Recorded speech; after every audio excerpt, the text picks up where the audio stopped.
children. So I'm Alice Shobe, and I'm the Deputy Director of Building Changes, and I'm thrilled to be here to celebrate and to honor almost $1 million coming into this county. Yay, should we applaud? So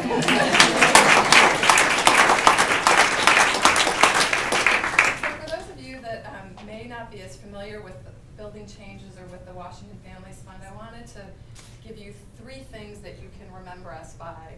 The first one is the $1 million. It's the money part. That's the easy one.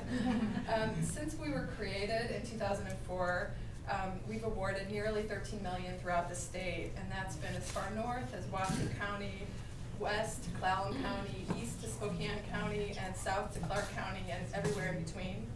We funded 522 units, and over the life of the Washington Families Fund, we expect to serve over 5,000 families.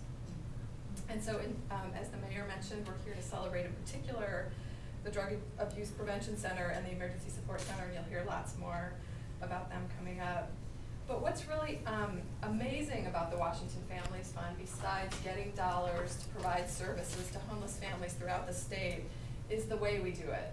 So we hear the term public-private partnership, so this is the second thing to remember about us a lot. And we can say that we have an unprecedented public-private partnership in the country, the way we have taken what has become a $12 million investment from the state of Washington, our largest and very most important donor, matched by 18 philanthropic partners, and you're going to hear from one of them in a few minutes. And we have a total of $20 million that's in the fund right now. And what's really creative and real about it is the money really is coming together, and it is blended, and we take the best uses of the private money and the best uses of the public money, and we make sure that it's working together, but also working a little bit differently in the ways that it can to both provide the services, provide training, provide evaluation, and administer the program. And the third important area is really that this is community design programs that achieve statewide results.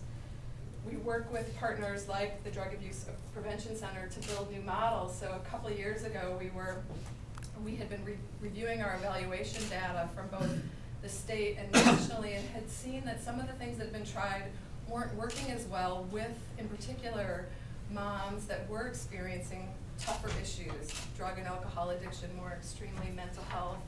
And we said we have to figure out a new model to do this, so we invited several of our partners to the table, including Gus, to say, what's the right way to do this? So we were able to both craft a new model that we call our high-level services with the partners that are implementing it, but then by funding it locally, it's addressing it the way the community knows is the best way to address it.